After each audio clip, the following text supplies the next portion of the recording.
Hello and welcome everyone. आप सभी का स्वागत है द ऑनलाइन गुरु में। मैं हूं सुनील शर्मा और आप सभी जानते हैं RIMC देहरादून का एंट्रेंस एग्जामिनेशन 5 जून 2021 के दिन कंडक्ट होने वाला है।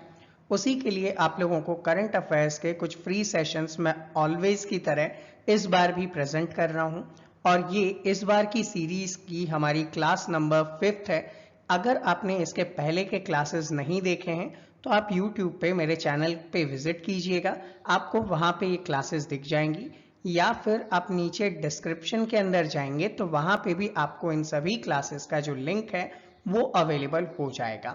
इसी के साथ साथ अगर आप मुझे फॉलो करना चाहते हैं ताकि ऐसे ही क्लासेस की नोटिफिकेशन एक्सेट्रा मिलती रहे तो इन सभी प्लेटफॉर्म पे आप मुझे फॉलो कर सकते हैं और इन सभी का लिंक भी डिस्क्रिप्शन में अवेलेबल है। तो क्लासेस शुरू करूं इससे पहले आप सभी के सामने कुछ इम्पॉर्टेंट अनाउंसमेंट कर देता हूं।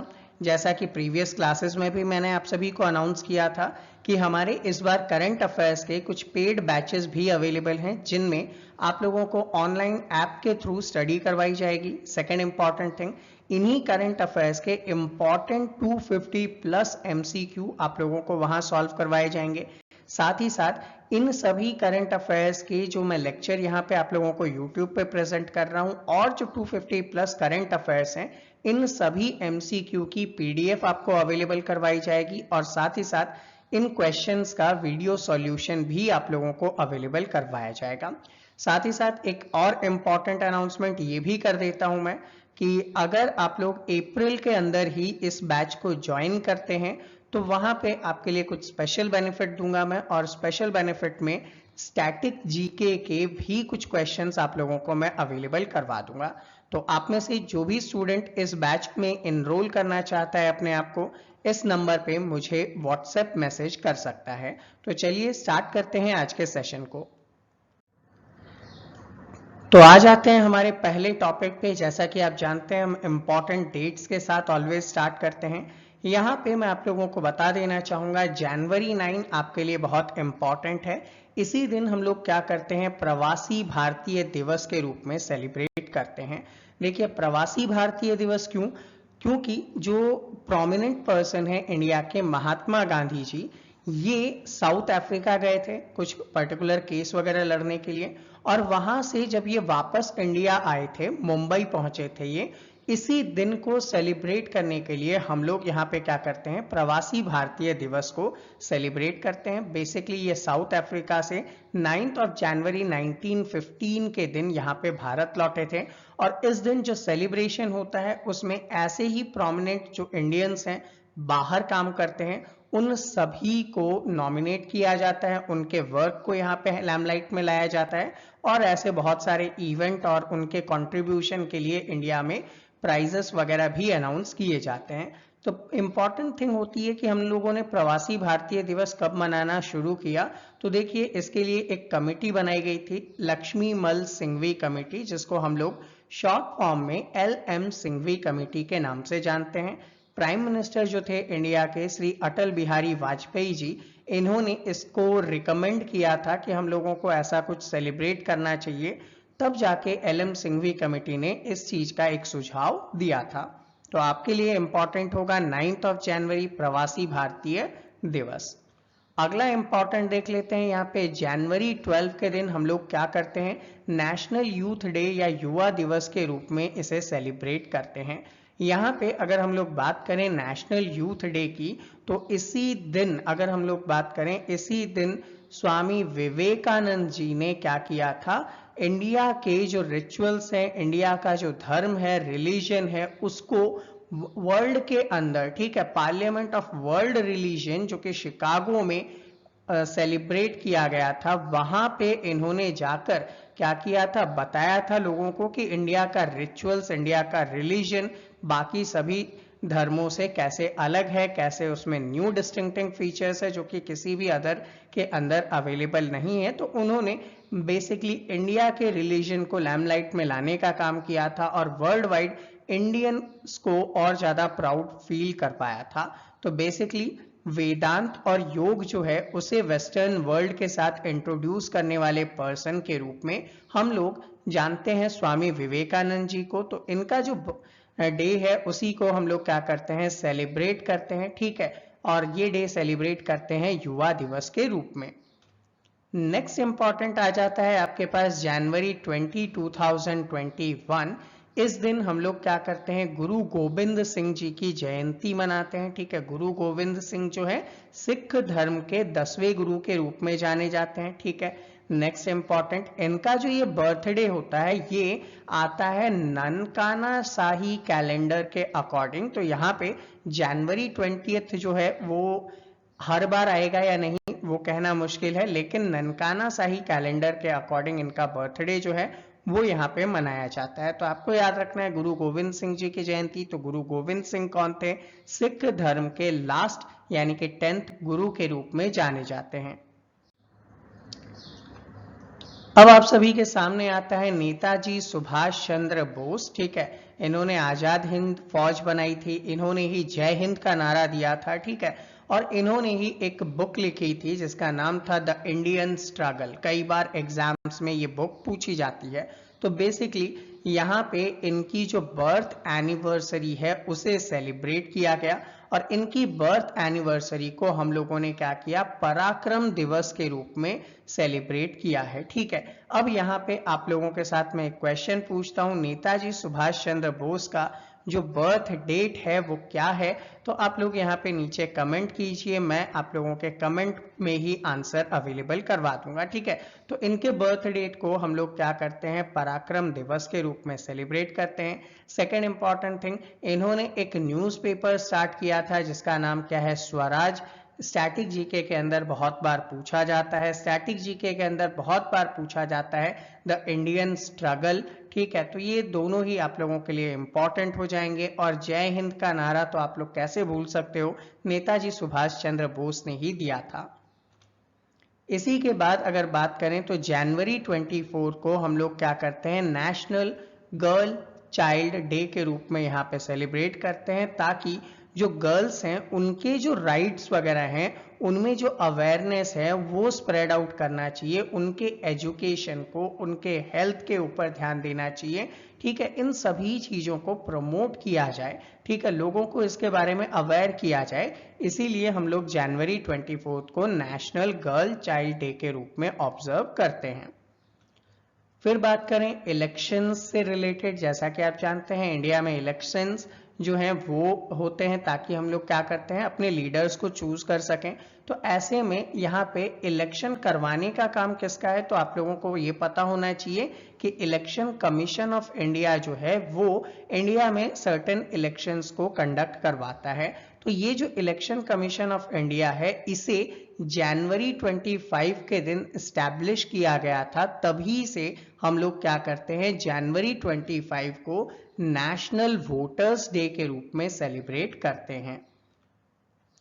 यहाँ पे कुछ अदर इवेंट की तरफ मूव ऑन करेंगे। तो जैसे कि आप लोगों को पता है कोविड-19 यहाँ पे फैल रहा है, ऐसे ही एक और डिजीज जिसका नाम है बर्ड फ्लू, ये आप लोगों को देखने को मिला था, ठीक है। H5N1 के नाम से हम लोग इसको जानते हैं। यहाँ पे हिमाचल, केरला, राजस्थान, इन सभी जगह के अंदर आप लोगों को ये डिजीज देखने को मिली थी। तो बर्ड फ्लू को भी ध्यान रख लीजिएगा, बर्ड्स वगैरह के अंदर होने वाला डिजीज है जिसमें गीज, क्रो एटसेट्रा को ये अफेक्ट करता है। आगे बढ़कर देखें तो यहाँ पे आप लोगों को पता चलेगा एक जो वैक्सीन है जिसका नाम क्या है, कोविशील्ड। ये वैक्सीन बहुत ज़्यादा लैमलाइट में आया है क्योंकि आप लोग जानते हैं कि 2 वैक्सीन इंडिया में अवेलेबल करवाया जा रहा है, एक तो कोवैक्सीन है और दूसरा कोविशील्ड है, जिनमें मैक्सिमम क्वांटिटी में कोविशील्ड नाम की वैक्सीन लोगों को लगाई जा रही है। तो ये जो कोविशील्ड नाम की वैक्सीन है इसको बनाया किसने, तो आप लोग बताएंगे यूनिवर्सिटी ऑफ ऑक्सफोर्ड और साथ ही साथ एस्ट्राजेनेका नाम की कंपनी। तो इन दोनों ने मिलकर एक कोरोना का वैक्सीन बनाया जिसका नाम क्या है, कोविशील्ड। लेकिन ये तो कहाँ पे थे, ब्रिटेन के अंदर थे। तो इंडिया में इनको बनाने का काम कौन कर रहा है, तो भैया इंडिया में इसी चीज को कौन बना रहा है, पुणे का सीरम इंस्टीट्यूट, ठीक है। पुणे का जो सीरम इंस्टीट्यूट है वो इंडिया के अंदर इस वैक्सीन को बनाने का काम करता है। और जैसा कि आप लोग जानते हैं एट प्रेजेंट जो है इस वैक्सीन के 2 डोजेज लगाए जा रहे हैं, ठीक है। तो आपके आसपास में भी जो एलिजिबल पर्सन्स हैं जिनकी एज ग्रुप है जहां वैक्सीन लगाए जा रहे हैं, at present 45 plus age group के सभी लोगों को वैक्सीन लगाया जा रहा है। और जितने भी हेल्थ वर्कर्स हो गए, पुलिस वाले हो गए, उन सभी को वैक्सीन लगाए जा रहे हैं, ठीक है। तो अगर आपके आसपास में कोई ऐसे हैं तो आप लोगों को अवेयर करना चाहिए कि उन लोगों को प्रॉपरली वैक्सीनेशन लगवा लेना है। अगला हम देखेंगे एक इम्पॉर्टेंट प्रोजेक्ट गवर्नमेंट की तरफ से आ रहा है। गवर्नमेंट क्या कर रही है, चेनाब नाम की एक रिवर है उसके ऊपर क्या कर रही है, रैटल हाइड्रो पावर प्रोजेक्ट को बनाने का काम कर रही है। इससे क्या होगा, 850 मेगावाट की इलेक्ट्रिसिटी जनरेट हो पाएगी और जम्मू एंड कश्मीर में इलेक्ट्रिसिटी वगैरह इजीली अवेलेबल किया जा सकेगा। साथ ही साथ आगे अगर हम लोग बढ़ें तो यहाँ पे एक स्पोर्ट्स है जिसका नाम है जलीकट्टू, ठीक है। जलीकट्टू आप लोग जानते हैं एक बुल टैमिंग स्पोर्ट्स है जिसके अंदर क्या किया जाता है, जो बुल वगैरह भाग रहे होते हैं उनके सींग के ऊपर एक कैप लगी होती है, उस कैप को लेने की इन लोगों का रिचुअल्स है, ठीक है। तो ये जो स्पोर्ट है वो कहाँ सबसे ज्यादा प्रोमिनेंट है, तो ये तमिलनाडु के अंदर है। और यहाँ पे रिसेंटली राहुल गांधी जी को ने इस इवेंट को अटेंड किया था, जिसके कारण ये जो स्पोर्ट है वो लैमलाइट के अंदर आता है। और यहाँ पे अगर आप लोग ये भी जानते हैं तो इस स्पोर्ट पे कई बार बैन भी लगाया जा चुका है। नेक्स्ट बात करेंगे जीआई टैग के बारे में। देखो क्या होता है, किसी जगह पे अगर कोई चीज है बहुत अच्छी है और केवल वो उसी जगह हम लोगों को देखने को मिलती है, तो ऐसे में क्या किया जाता है, उस चीज को वहां का एक जीआई टैग अवेलेबल कर दिया जाता है क्वालिटी वगैरह के अकॉर्डिंग। तो बेसिकली जो जीआई टैग है वो जम्मू एंड कश्मीर के तरफ से दिया गया है गुची नाम के एक मशरूम को, ठीक है। ये मशरूम हेल्थ के लिए बहुत ज्यादा अच्छा है, हाईली न्यूट्रिशनस है। तो ये मशरूम केवल और केवल जम्मू एंड कश्मीर और उसके आसपास के रीजन में ही पाया जाता है, इसलिए इसको यहाँ पे जीआई टैग अवेलेबल किया गया है, ठीक है। नेक्स्ट टॉपिक की तरफ आगे बढ़ेंगे तो यहाँ पे गवर्नमेंट ऑफ इंडिया ने क्या किया है, largest floating solar energy project of the world को परमिशन दे दी है, ठीक है। यहाँ पे जो सोलर एनर्जी का प्रोजेक्ट है जिसमें आप लोग जानते हैं सोलर पैनल लगाए जाते हैं, उन पे जब सन रेज आती है तो वो क्या करता है, इलेक्ट्रिसिटी जनरेट करता है। तो इस टाइप के सोलर पैनल जो होंगे वो भी फ्लोटिंग यानी कि रिवर के ऊपर होंगे। तो ऐसा कहां पे लगाया जा रहा है, तो ये ओमकारेश्वर नाम के एक डैम के ऊपर क्या किया जाएगा, ऐसे फ्लोट करने वाले सोलर एनर्जी के प्रोजेक्ट लगाए जाएंगे।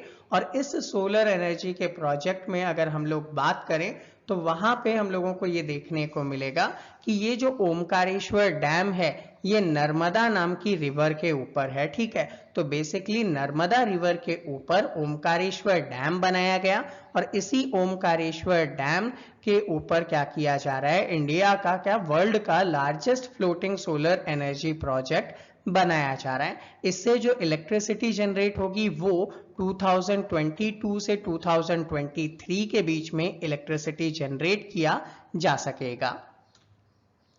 बात करते हैं यहाँ पे सुप्रीम कोर्ट ने क्या किया है, एक सेंट्रल विस्टा प्रोजेक्ट को अप्रूवल दे दिया है। अब ये सेंट्रल विस्टा प्रोजेक्ट क्या है, तो देखिए इंडिया का जो पार्लियामेंट है, राष्ट्रपति भवन है, और वो जो पूरा का पूरा रीजन है 3 किलोमीटर में फैला हुआ, वो बहुत पुराना बना हुआ है, ठीक है। तो ऐसे में नए स्ट्रक्चर के अकॉर्डिंग उसको बनाना, ठीक है। और साथ ही साथ यहाँ पे जैसा कि आप लोग जानते हैं एमएलएस और एमपीज की जो पॉपुलेशन है वो बढ़ रही है, तो उस अकॉर्डिंग वहां पे ज्यादा लोगों की सिटिंग कैपेसिटी करना, या फिर आप ये बोल सकते हो कि वो पुरानी बिल्डिंग हो चुकी है, ब्रिटिशर एरा की बनी हुई, तो उनका रिकंस्ट्रक्शन करने से रिलेटेड एक प्रोजेक्ट है जिसका नाम क्या है, सेंट्रल विस्टा प्रोजेक्ट। इसको सुप्रीम कोर्ट ने अपनी अप्रूवल दे दी है, ठीक है।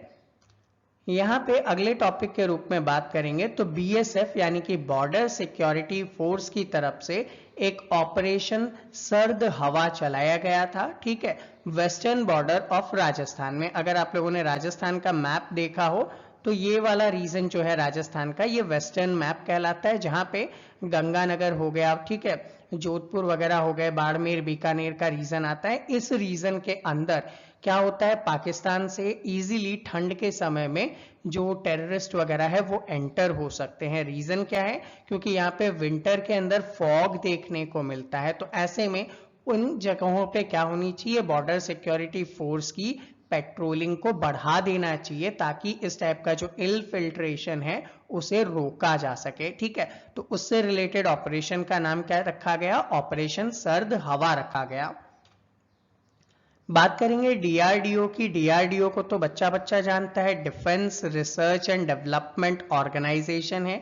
ये क्या करता है, इंडिया में डिफेंस से रिलेटेड जितनी भी चीजें हैं उनमें से मैक्सिमम को डेवलप करने का काम करता है, रिसर्च वर्क करता है, ताकि किस टाइप से हमारे जो सेना के लोग हैं उन लोगों के लिए बहुत सारी फैसिलिटीज इजीली अवेलेबल करवाया जा सके। तो ऐसे में डीआरडीओ ने क्या किया, अभी सक्सेसफुली एक सरफेस से एयर पे मार करने वाली जो मिसाइल है, जिसका नाम क्या है, आकाश एनजी मिसाइल, इसका परीक्षण कर लिया है सक्सेसफुली। कहां से, उड़ीसा के अंदर से। तो बेसिकली ये जो आकाश एनजी मिसाइल है, ये सरफेस से एयर में अटैक कर सकता है। सरफेस से मान लो यहाँ पे आपने जमीन पे इसको लगाया, और ऊपर से अगर कोई प्लेन आ रहा है जो अटैक करने वाला हो, तो आप इसको सरफेस से एयर में डिस्ट्रॉय कर सकते हो। तो इससे रिलेटेड ये सिस्टम आपको देखने को मिल जाएगा। अगले टॉपिक की तरफ आगे बढ़ेंगे तो यहाँ पे आप लोगों को देखने को मिलेगा मोस्ट इंपॉर्टेंट भावना कांत, ठीक है, मोस्ट इंपॉर्टेंट क्वेश्चन बना सकती हैं ये।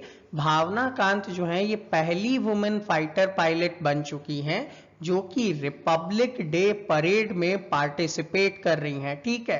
पहली वुमेन फाइटर पायलट है जो कि रिपब्लिक डे परेड के अंदर शामिल हो रही हैं। यहाँ पे अगर बात करें तो इंडियन एयरफोर्स में कुछ वुमेन फाइटर पायलट्स ज्वाइन कर चुकी हैं, जिनमें से एक आपको भावना कांत देखने को मिलेंगी, एक अवनी चतुर्वेदी देखने को मिलेंगी, और एक मोहना सिंह देखने को मिलेंगी। ये तीनों ही मोस्ट इंपॉर्टेंट हैं, एग्जाम्स में आपके लिए पूछे जा सकते हैं, ठीक है। इनमें से भी भावना कांत जो है ये पहली फीमेल फाइटर पायलट है इंडिया की, ठीक है, जो कि कॉम्बैट मिशंस के अंदर भेजी जाएंगी, यानी कि युद्ध वगैरह के अंदर इनको भेजा जा सकता है। ये उस हाई लेवल पे ट्रेंड पर्सन है, ठीक है। तो ऐसे ही भावना कांत, अवनी चतुर्वेदी और मोहना सिंह जो है आपके लिए बहुत इंपॉर्टेंट है। इनको 2020 के अंदर नारी शक्ति पुरस्कार भी दिया था इंडिया के प्रेसिडेंट ने, जिनका नाम क्या है, रामनाथ कोविंद जी है। तो इन्होंने मार्च 2020 में नारी शक्ति पुरस्कार भी दिया था भावना कांत जी को।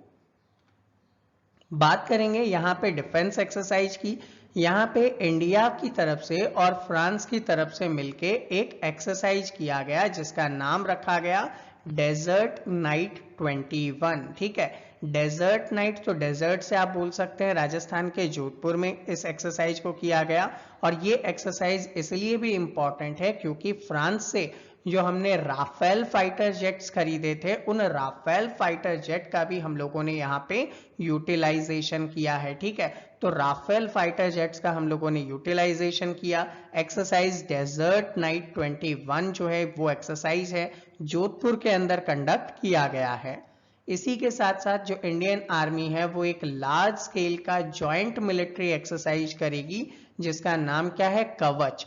कवच कहाँ पे, अंडमान सी के अंदर बे ऑफ बंगाल में किया जाएगा, जिसमें इंडियन नेवी, आर्मी, एयरफोर्स और कोस्ट गार्ड ये चारों के चारों अवेलेबल होंगे, ताकि किसी भी टाइप की इंसर्जेंसी होती है, किसी भी टाइप से अटैक होता है तो उनको कैसे रोका जा सकता है, काउंटर अटैक किया जा सकता है, उससे रिलेटेड काम यहाँ पे किए जा रहे हैं।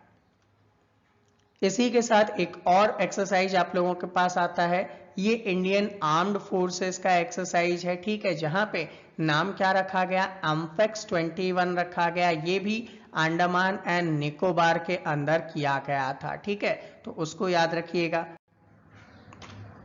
आगे बढ़ते हैं, यहाँ पे इटली की जो पुलिस है उन्होंने क्या किया, सैल्वाटोर मुंडी नाम का एक पेंटिंग की कॉपी बरामद कर ली है। ये जो पेंटिंग है वर्ल्ड का मोस्ट एक्सपेंसिव पेंटिंग के रूप में जाना जाता है। लियोनार्डो दा विंची ने इस पेंटिंग को बनाया था। तो बेसिकली ये पेंटिंग के अंदर जो जीसस क्राइस्ट है उनके एक हाथ में आप लोगों को एक ऐसा बॉल देखने को मिलेगा और दूसरे हाथ से वो क्या कर रहे हैं, क्रॉस का साइन जनरेट कर रहे हैं। तो अपने आप में इंपॉर्टेंट पेंटिंग है। चलिए आपसे एक क्वेश्चन पूछ लेता हूं मैं। यहाँ पे लियोनार्डो दा विंची की एक पेंटिंग का नाम जिसमें एक वुमन, एक लेडी आप लोगों को देखने को मिलती है और वो पेंटिंग बहुत ज्यादा फेमस है, उस पेंटिंग का नाम आप लोग यहाँ पे कमेंट करके बताइए। आगे मैं बताता हूं आप में से किस किस के आंसर्स करेक्ट हैं।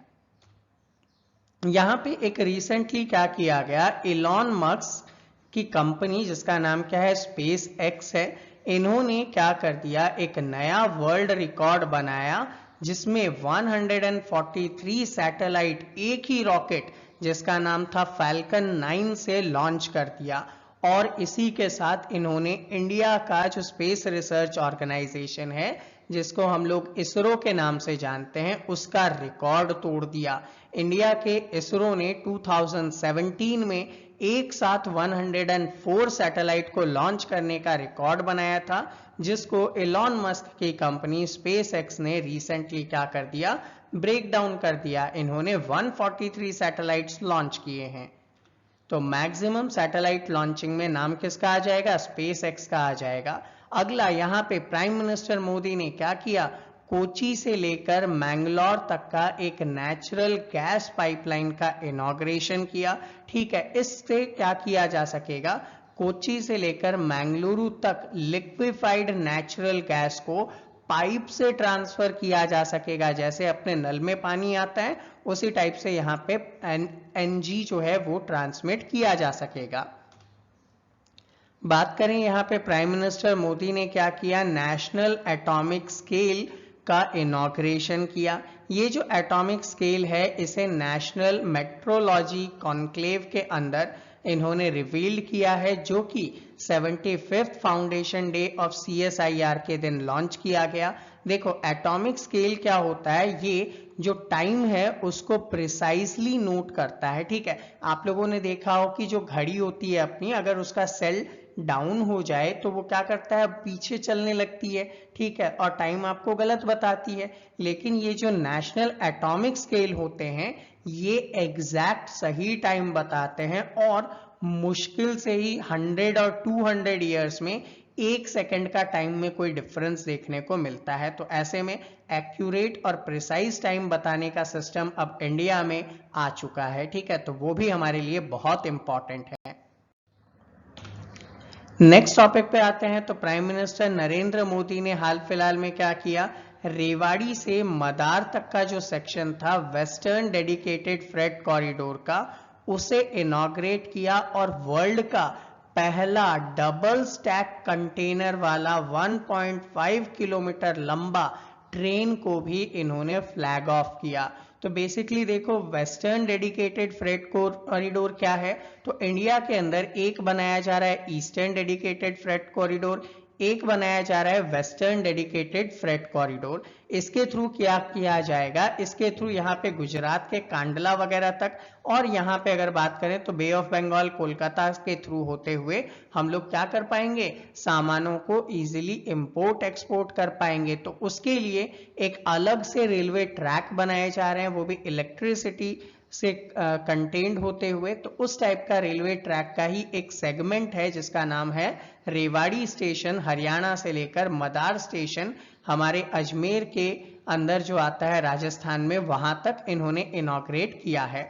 और पहला डबल स्टैक कंटेनर, आपने देखा होगा ट्रेन पे जब जाते हैं तो ऐसे सिंगल सिंगल कंटेनर देखने को मिलते हैं। ठीक है, जिनको ट्रेन जो है वो पुल कर रही होती है। अब इनमें डबल स्टैक कंटेनर कर दिए, मतलब एक के ऊपर एक, दो दो कंटेनर एक साथ ले जाने वाले हैं, और वो भी 1.5 किलोमीटर लंबी ट्रेन। तो देख लीजिए इससे कितना ज्यादा इंडिया के डेवलपमेंट में हेल्प मिलेगा।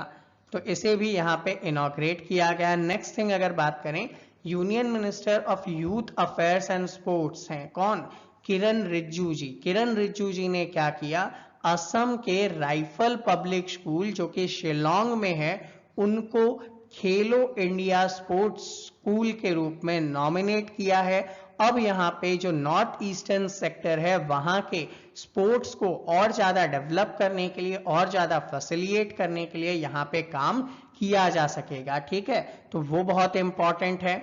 उसी के साथ अगर आप देखोगे तो गवर्नमेंट ऑफ इंडिया ने क्या किया, जो लैंग्वेज है, लैंड है और कल्चर है लद्दाख का, उसको प्रोटेक्ट करने के लिए एक कमिटी बना दी। कि हम लोगों ने क्या किया, पहले तो लद्दाख क्या होता था, जम्मू एंड कश्मीर स्टेट के अंदर आता था, लेकिन आपको पता है कि ये जो जम्मू एंड कश्मीर स्टेट है इसको क्या कर दिया गया है, Jammu and Kashmir union territory और लद्दाख नाम का एक यूनियन टेरिटरी बना दिया गया। ठीक है, तो उसके बाद लद्दाख की जो कल्चर है, लैंग्वेज है, उन सभी को प्रिजर्व करने के लिए गवर्नमेंट ने एक कमेटी बनाई कि हम लोग कैसे इनका भला कर सकते हैं। और उसी का जो कमेटी हेड है वो कौन है, जी किशन रेड्डी जी हैं। तो जी किशन रेड्डी आपके लिए इंपॉर्टेंट हो जाएंगे। ओके, ऐसे में प्राइम मिनिस्टर नरेंद्र मोदी ने क्या किया, लाइट हाउस प्रोजेक्ट को इंडिया के 6 स्टेट्स में इम्प्लीमेंट करने की कोशिश की है, जहां पे बहुत ही अच्छे अफोर्डेबल घर जो है वो अवेलेबल करवाए जा सकेंगे। ये जो 6 स्टेट हैं वो कौन कौन से हैं, तो भैया अगरतला नाम की जो सिटी है वो कहाँ पे, त्रिपुरा में। सेम एज रांची, लखनऊ, इंदौर, राजकोट और चेन्नई के अंदर इसे इनॉग्रेट किया जा रहा है। ठीक है, तो वो देख लीजिएगा आप लोग। तो स्टूडेंट, ये था हमारा आज का सेशन। आई होप आपको सारी चीजें इजीली समझ में आ गई होंगी। फिर भी अगर आपके माइंड में कोई डाउट, कोई क्वेरी है तो आप लोग मुझसे इस कमेंट के माध्यम से आंसर्स ले सकते हैं। जो भी डाउट, जो भी क्वेरी है आप नीचे कमेंट कीजिए, मैं विदिन 24 आवर्स में आपको वहां पे रिप्लाई करने वाला हूं। ठीक है, तो मिलेंगे आपसे अगले सेशन में, तब तक के लिए जय हिंद।